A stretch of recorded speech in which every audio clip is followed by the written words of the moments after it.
It's Words About Books. I'm Nate, and Ben is here, dying of some sort of throat parasite or something. How's it going, Ben? I don't know. So I was at a concert, like a couple of concerts actually, and I was like shoulder to shoulder with a bunch of like really like sweaty people. And it occurred to me that like maybe I should wear a mask. Like COVID never really it's not Nobody going is anywhere. ever Like, really gone. well, I'm up on my vaccines and stuff, but like, yeah, no, I'm like deathly ill. So it's gonna be a Nate heavy episode. I'm just gonna sit here with Yeah. the visible sheen of sweat on my forehead and chime in whenever I feel like you've gone astray. When have I ever done that? You know? That would be ridiculous. I, on the other hand, I need this, Ben. I need this. Y- It has You been need it this. has been a shit 2 days for sure. I'm sure we'll all be haha laughing about this We're later, but recording as the presidential debate is going on. all right. So last time, Noir by Christopher Moore. So last time we had the prologue where his boss was bit by a snake, and the men in black showed up to spook him, and he thought about calling his girlfriend, and then we went back in time, and we basically just circled back around to that. His boss has been bitten by a snake in present now. Sal, and he can't find the cheese. Did we ever cover the whole like he worked in a like factory and they put him with an all black crew No, and that was a chapter that comes later where suddenly we're oh just in the okay. past for some reason. I did I thought what was the past you were talking about? the prologue. We Oh, go from the prologue, we go back a few weeks, and then we ended at where the prologue was in the book itself. It's a little confusing, but yeah. I'm with you. So let's see. Did we cover the part where they beat up a cop? And yeah, they did that already. They beat up a cop and they dosed him with heroin, and they left it with Mushu's uncle Mao. Yes, Yeah, beating up the cop would have been enough plot for most novels. yeah. But they also had a black mamba snake that bit Sal, and he's dead now. So you've got a dead body and a cop that is he's got some severe brain damage and also a heroin addiction now. Well, something tells me I won't be dealing with that for very long. So the men in black show up, and if you want to put the "Here comes the men," I genuinely don't. oh well, I've somewhat soured on Will Smith. what? Yeah, I don't think I like him anymore. I think I I know he think just made Bad Boys 16 or whatever, but like I think I'm done.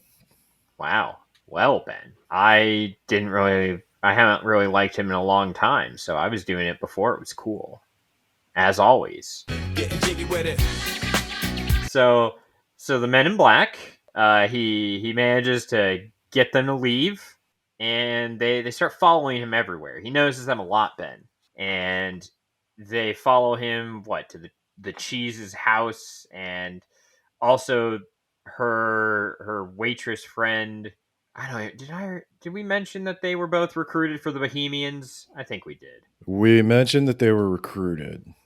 Yeah, and we don't know what happened, and neither does the narrator. They're not. He can't find them. So how is he going to escape this, Ben? He has to cover two crimes and find his girlfriend who mysteriously disappeared with Myrtle. Um, cut over to the Bohemians, I guess, right? Because there was a section on that where they did the burning of the The cremation of care. cremation of care. Thank you. I don't know your weird Alex Jones nonsense. Uh, yeah, when you have limited voice to spend, You don't want to spend it on Alex Jones. a lot of the things I usually talk a lot about seem a lot less important. It's like as I sit here, moments from bursting into coughing, and I use that valuable air to say the cremation of care. So I think about what I've here's the done. thing. I'm looking at my notes and going like, wow, there's a lot of book left, but there is not a lot of plot left. No, there's a lot of going to a place to do a thing, to go to a place to do a thing. Yeah, he goes to the A lot more diner and quirky characters you to get introduced, to make one-liners. yeah, he goes to the diner and they're not there, but maybe he can find them at this other place. And he does find Myrtle at a gay strip club. It's like a drag king bar. I don't think it's a strip club. Okay. And that's where he finds Myrtle. And Myrtle recounts the story of how she got out. And there was a girl there that was trying to take pictures because I don't know if I'd call that a subplot, but the madame who Sal tried to hire um, sent someone in to get some pictures, some blackmail, Ben, so they can blackmail these powerful bohemians you see. And Seems like a good idea. Couldn't go wrong. she gets got. She's never heard or seen from again. Um, Wow, it's almost like we didn't need that plot line.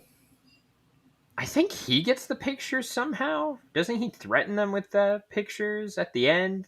Sammy Two Toes. Uh, Yes, I should. no, he just threatens to kill him. Okay, well, yeah, okay. I don't know what the point of that was then, but she's never heard from again. The cheese, does the cheese go with her? No, the general takes the cheese. I honestly do not even remember where he finds the cheese at the end. Okay, so Like, wow, I did not care. the first thing, Myrtle becomes a much larger character, as does her girlfriend, Jimmy something. Jimmy is a drag king who owns the bar. Oh, were they actually Um, dating? I thought yeah, this. they're dating. Okay, I thought that was an unrequited thing, but good for her. No, they're dating. He's got to find Myrtle a safe place before he can get to the cheese. Yeah, because those And the men in safe, black are following them. yeah. So the safe place is that meatloaf guy's house, Lonius. Lonius, and that's where we And find that out triggers the flashback. there's a flashback where it stops the story dead, Yeah, it really does. serves really no purpose, and it just kind of goes on and on. So Sammy, he injured his foot the day the Japanese bombed Pearl Harbor. And so he tries to sign up for the army, but he's not medically fit. And a lot of people think he hurt himself on purpose, even though that couldn't be. The Japanese bombed Pearl Harbor that it happened, Yeah, it so happened he winds before up Pearl living Harbor. he winds up living in shame. He eventually leaves his hometown. Uh, he smartasses his way through an interview, and to punish him, the guy who owns a factory puts him with an all black crew and houses him in all black housing. And this is an authentic piece of San Francisco history. I did not know that. I want to be cautious about criticizing this a ton because, like, it is an interesting thing that I didn't know about World War II San Francisco. Like, this is apparently like a big first wave of African American immigration into the city. The black people wound up staying in the parts of the city where the Japanese had been removed from, which creates a neighborhood after the war of like Japanese jazz clubs, like a Hmm. weird fusion of cultures when the Japanese come back. And that is interesting. And this whole factory situation is interesting that they need workers, and there's this underclass of people who, this is pre-civil rights, and Lord knows civil rights didn't solve everything. It's an interesting little bit of San Francisco history that I would not know if I had not read this book. The challenge is it's also a more interesting, like, this and the drag bar and like all these other things you wouldn't expect to be there in the 40s or the 50s. These are all more interesting stories than the one we're being told about the sentient black mamba and the alien and the men in Hey, black. don't spoil the alien. That's a huge surprise, Ben. Well, why would the men in black be there? Uh, Maybe they're not the Men in Black. They just happen to look like what we assume the Men in Black would look like, Ben. And the kid talking about the alien on the radio and the fact that the general is from that Air Force base in Roswell. And that there's an alien hand on the cover of the book. Yeah, but I didn't notice that first. So, It's because you listened to the audiobook and you never looked at the cover. oh, I looked at the cover. I saw the snake. Maybe it's because the alien hand was positioned below the cheese. Maybe you were distracted. Nah, she's not a redhead. Oh, that is right. You have a very particular type. You are the best at that. You have never slipped once. You're always like, my type is my wife. No other lady would do it for me. So, yeah, no, it is a more interesting story, but here it just tells you this guy's origin story, and it's a chapter. I think it's just one chapter, but it's a fairly long chapter, and it takes us away from the part of the book where he's on the run from the Men in Black and needs to find the cheese and store Myrtle in a safe place so that the Men in Black can't get her because they've been following him around, cleaning up his mess, Ben. Well, and again, I don't want to be like editor Ben again, because I know like hindsight's 2020. It's so much easier to pick apart novels that other people have written. The only way he can get this flashback into the story is A, to have a sentient snake, but B, Oh, yeah. the only reason you would care is because it highlights how he met Lonius. Yeah. Because Lonius is a big dude, Who and who protected he took a liking. Yeah. Yeah, he took a liking to Sammy, and he protected him from a lot of the flack he was going to get that the manager knew he was going to get. The manager was hoping he wouldn't last, and Lonius protected him from that. So, the only reason you would care about his relationship with Lonius is because he's taking Myrtle to Lonius's place, and as far as I know, like this is a series of narrative decisions that stems from the single must have.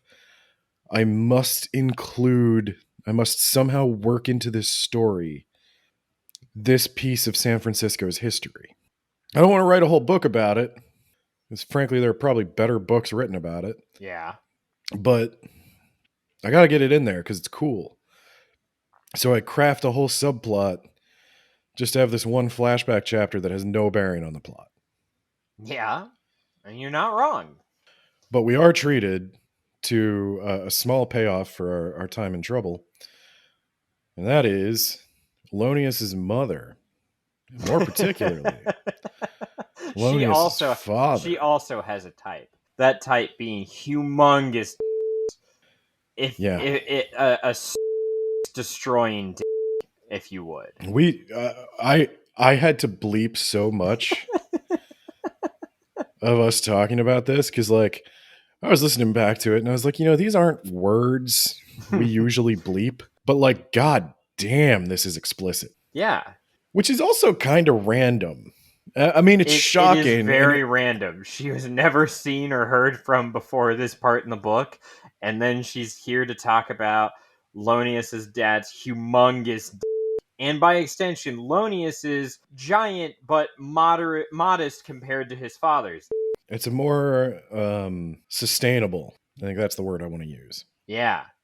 Lonius isn't going to die of lack of blood flow. Like he's not going to have a heart failure from having to pump up all that. I think you said that exact phrase last episode. I'm going to bleep it again. I hope so. Ben. I hope A, I said it last time, and B, you bleep it all over again. Yeah. So, yeah, this is where they stash Myrtle so that the Men in Black can't find them, and all that dick, and And then he goes to Bohemian Grove to find the cheese. Yes. So in the Myrtle meantime, gives him I get. a map.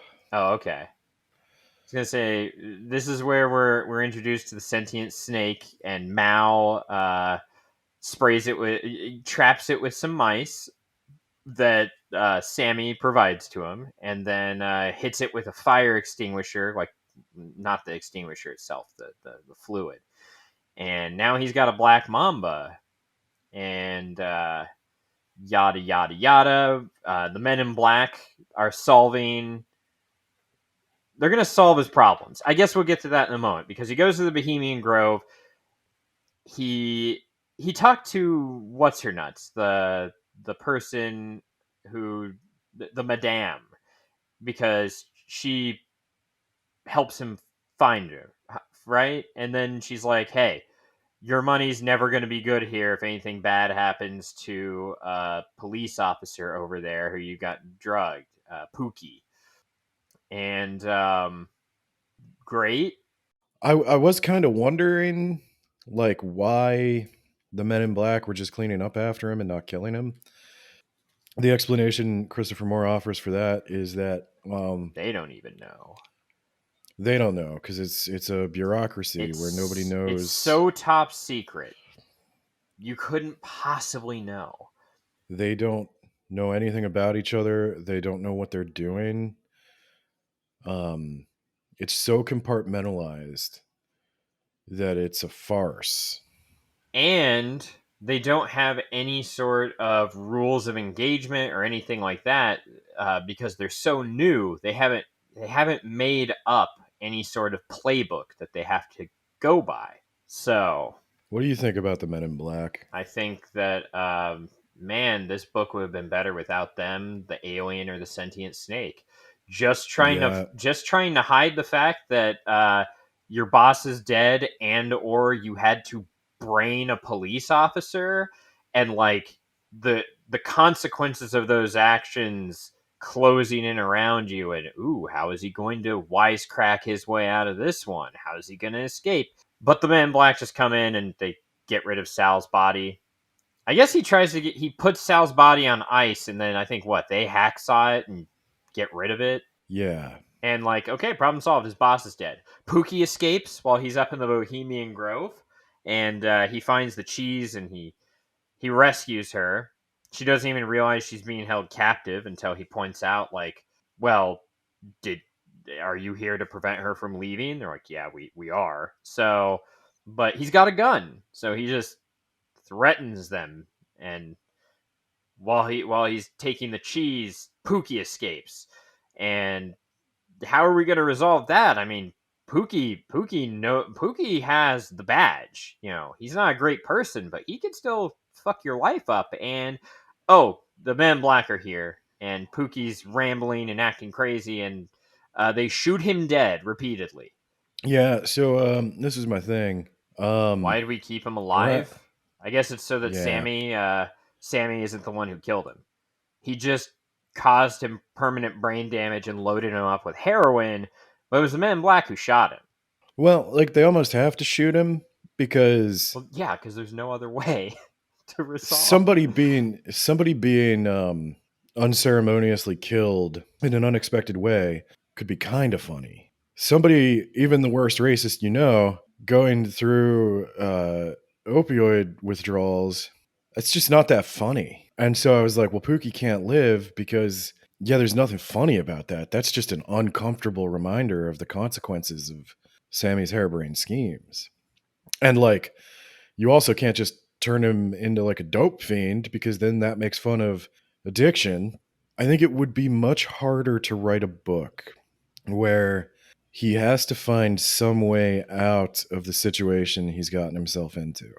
Like some coming together of all the players involved to successfully disarm the situation like that. That would be satisfying, but it would be difficult to write. Yeah, And it's it might easier if the take Men in me Black can deal with this problem. Well, writing a book like that might take me more than like 6 months, you know? I don't know if I'd be able to put out like a book every other year. if I had to keep coming up with interesting solutions to conflicts. So silly bullshit. And like this might be the illness talking, like how done I am with it, but like it just got way too fucking silly. Like the last The sentient psychic snake was kind of it for me. yeah. I'll tell you this, the audiobook narrator, hell of a job. That guy's great. He made a lot of this like way better. His Oh performance really yeah, he elevates it. was he was fantastic. But yeah, the content of the book is just I was interested until about 75% of the way through. I knew it's just going to be some goofy bullshit. None of this mattered. Yeah, the premise was interesting. The ending was just a letdown. We didn't even get to the moon man. Yeah, you're right. Wasn't the Moon Man at the Bohemian Grove? Yep. And they want to keep him. They'll promise they'll feed him and walk him and clean up So his the poo bodies poos. from the Roswell crash, the general brought one of them to the Bohemian Grove, and the cheese stole it and threw it in an ice box or something. But then you find out that some of these aliens are actually waking up, and their alien wakes up, and um, their alien. I mean, he's cool with them. He seems to be interested in their human mating rituals, and he enjoys sleeping in bathtubs. Also, he builds a gun. Yeah. Where he builds a gun that looks like a cornet. I don't know what that is. Uh, did I say that right? Yeah, cornet. It's like a mini trumpet. Oh, okay. So, the first team of Men in Black, they ambush them in like a hotel. My notes are super sparse. I don't remember checking out as hard as I did, but I totally did. They ambush them, and they're gonna get our heroes, but thankfully, the alien has a fucking alien gun and like liquefies them. Like I think he like turns him into yeah, dust. that's right. There's no body though. Just boom, they're Right. dust, blow away. And then they give the alien a car and he drives off into the sunset. Yeah, and then the other Men in Making Black team contact him, and they are they want that alien, and in exchange they'll fuck off. I guess that was the plan, right? Because he gets Mushu's and the kid. Oh, they kidnap the kid. That's right. They kidnap the shitty little kid, and so in exchange for the alien, they'll give the kid back. And when they show up, Sammy has a bunch of his friends there, like Mushu's, who all have guns, and they give him the alien, but it's not the alien. It's like the snake dressed up. And wow, he's really appreciative of these two guys cleaning up his mess because that snake will later wake up, bite them to death, and they will die a horrible, painful, venomous snake death. So they're gonna die. That wraps up the Men in Black plot line. And yeah, now the Men in Black fix his problems, and then the stupid bullshit the Men in Black were chasing fix the Men in Black problems. there you go. And now all we have to do is deal with the Bohemians to make sure no other Men in Black come, because the Bohemians, they're the ones who told their friends in Washington that they need to clean up this bullshit that happened at the cremation of care thing with they're all dressed up in frilly dresses and they look stupid. So, Washington man, send your Men in Black to deal with my problems. So, uh, Sammy just goes in there and is like, I need to talk to so and so. And they're like, he's not here. He only takes shit by appointment. He's like, well, I've got photos. I'm going to go to the paper. So you tell him to see me or I'm going to do that. And so they see him. And then he threatens them. Call off your fucking goons. If I see another Man in Black, I'm going to shoot you. in the face, and they all lived happily ever after. Until whatever the sequel's about. Razzmatazz. You think the alien comes back? I don't care. The alien was so unimportant to the entire plot, other than getting rid of their Men in Black problem after the Men in Black got rid of their more Do you, grounded, enjoyable to think about problems. do you think the sentient snake comes back? Probably.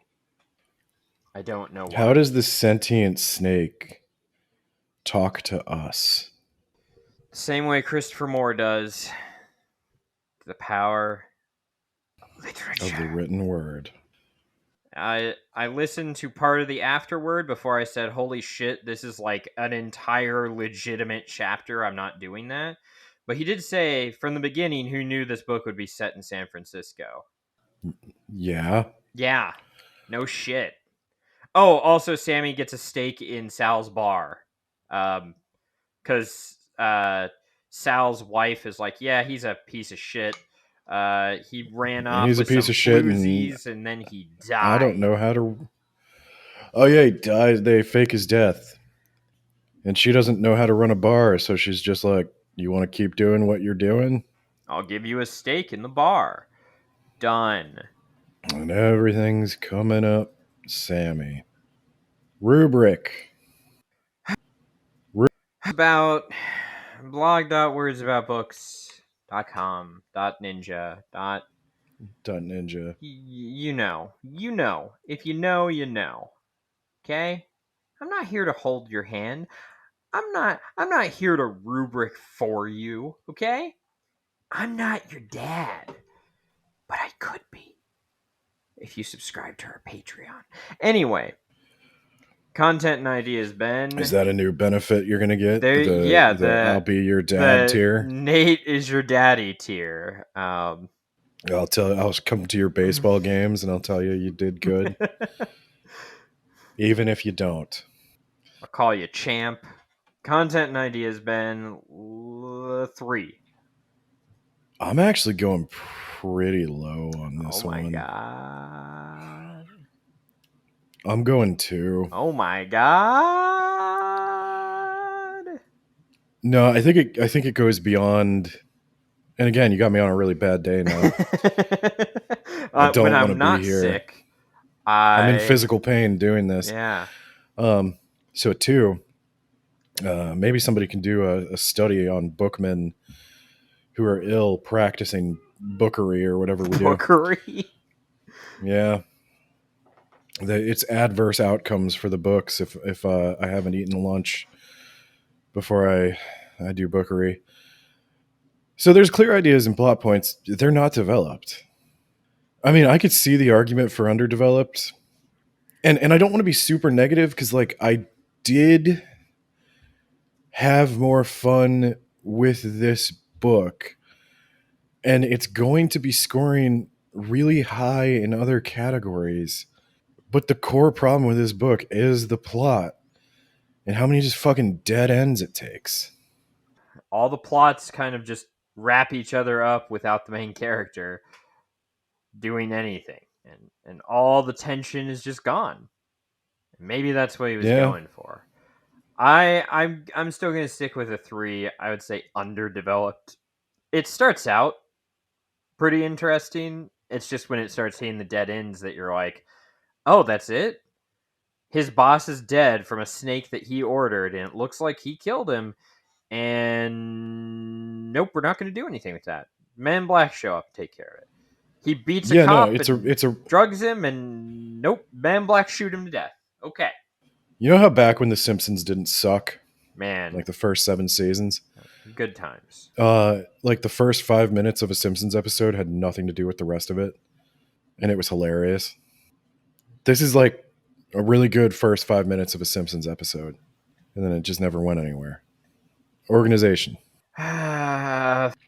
What are you thinking? I'm thinking of 3. What I was Um, thinking. I don't know if I could justify a 2. I do think that one chapter, that flashback that just comes out of nowhere. so the rubric saves him here because of the way I've defined these categories. Because for a 2, I almost have to not be able to follow it. I can follow it. It's just really, really dumb. The organizational structure involves a 2-point perspective, one of which is a talking snake. Hmm. Yeah. Yeah. Something in 3 and 3. Use of language. I'd go with 4. I'll go to a 4. Think that He's he got, adds some flavor. He's got the talent. well, he's always been style over substance. Yeah. I mean, I think every Christopher Moore book we've covered has gotten a 4 for use of language. He turns a nice phrase. He comes up with like jokes that make me smile, but like I'm not watching a TikTok video here. I'm reading a novel. I need a little bit more. But man, think if this were a TikTok video. Oh man. You could break this audiobook up into several really funny TikToks. And honestly, somebody probably should have done that on the marketing team. Yeah, well, unfortunately, he's got Joe Biden's marketing team. They don't understand this newfangled Tiki Talk or whatever it is, and they're not going to try, Ben. They're not going to try. Well, if we can just ban it, we don't have to understand it. Personal preference. Oh, um, I'm torn. I don't think I could say I dislike the book. I don't think I could give it a straight 2. I'm at a 3. Yeah, I would say I had fun with the book, but it was style over substance. It's nothing that sticks with you when you're done. No. It's empty calories. Yeah. It's I mean, I think it avoids some of the pitfalls of the other books that like particularly A Dirty Job, where a lot of the jokes just did not age at all well. Um there's some things I could nitpick here, and I think I did nitpick them as we talked about it, but overall it doesn't ruin it for me. I'm just I'm not it sets off alarm bells in my head whenever somebody describes themselves and their humor as not politically correct. Because the fact that you need to say that means somebody has probably told you that it was offensive in the past. And yeah, I mean, you can't please all the people all the time, but like, but this one does make more of an effort to like ground the people in real culture, and I think he's trying. I think he's learned. That's one thing we were here to find out. Recommendation strength. Oh, what genre are we talking about? Is this the comedy genre or is this the Christopher Moore book reading genre? I do think he's popular enough to have Christopher Moore fan. Like I do think this guy genuinely has fans. Oh, I'm sure he does. I So, mean, he makes a living off of these. I don't think you could do that as a lesser writer. well, but I think it's more than that. Like I do think Christopher Moore, like there are people who will buy a novel they know nothing about just because Christopher Moore's name's on Yeah, I could it. I believe do that. think he's made a name for himself. He's not just like a Timothy Zahn who is just a workhorse, sells a lot of books and makes a living that way. Yeah, I could buy that. But I'm thinking Christopher Moore fans. I'm thinking comedy fans. Comedy novels never work for me, man. I don't know, except of course for Extrasensual Perception, Yeah. the greatest comedy novel Of ever all time. written on this or any other plane of existence. That's canon. That counts. Doesn't matter if you're sick. That's real. My valuable breath. I guess I'd go with a 3. I went with a 3. Yeah. It's fine. I don't know why people read comedy books. I They never used to work for like him. me. I used to like Christopher I'm gonna Moore. tell you I'm gonna tell you the truth so people can calibrate like my negativity here. I've read all the Hitchhiker's Guide to the Galaxy books. They're fine. I guess that's where I'm coming from. Like, I just genuinely don't laugh at books all that often, and I like a satisfying narrative, and I don't like when it descends into zany crap. And Hitchhiker's Guide to the Galaxy, like the first one was good, but then it just went on way too long. There's just too many of those. So When I say a weak recommendation to genre fans, man, this genre is a weak recommendation for me. But yeah, that gets a 54 out of 100. So almost average. Probably round up since you rounded up for the Yellow Room, Ben. I got a I'm rounding up. I got a I'll give it a 3 out of 5. On Goodreads, I gave it a 3 out of 5. I got 59 out of 100, which would still be about 3 stars. I definitely think if you like Christopher Moore, you will like this. I think it numbers among his better stories. For whatever that's worth. For whatever that's worth. Should I? Oh, no. Nope. I was like, should I use my valuable breath to shout out the patrons? We've got Spooky Shy with a Y on the Tiki Talks that I don't understand, and neither do you, and neither does Joe Biden. You know who does understand? Communist China. Yeah. And we got Isekai Sensei Sama. From that time I got reincarnated in the same world as an anime podcaster podcast. We got James the Gravy Man. If you want the gravy blogspot. No, WordPress. I remember. If you want the gravy .wordpress.com for reviews of soda and films and just everything except for books. There are no books over there. He's not allowed to do books ever again. I'm seeing some books on here. I thought we covered that in the mediation that we went to with our lawyers, but I guess we're gonna have to write Get something. the men in black on the horn. And then, last but not least, John Bierce. One-time Wabi Award winner, John Bierce, from the writer of the Mage Errant series and the Rack, and another thing that I don't think that's come out yet, but I'm looking forward to that. So, all right, did I get them all? Yep. Okay, there you go. That's literally all I'm capable of. Yeah. I'm gonna go ahead and pull out my cornet and vaporize this computer now and just walk away.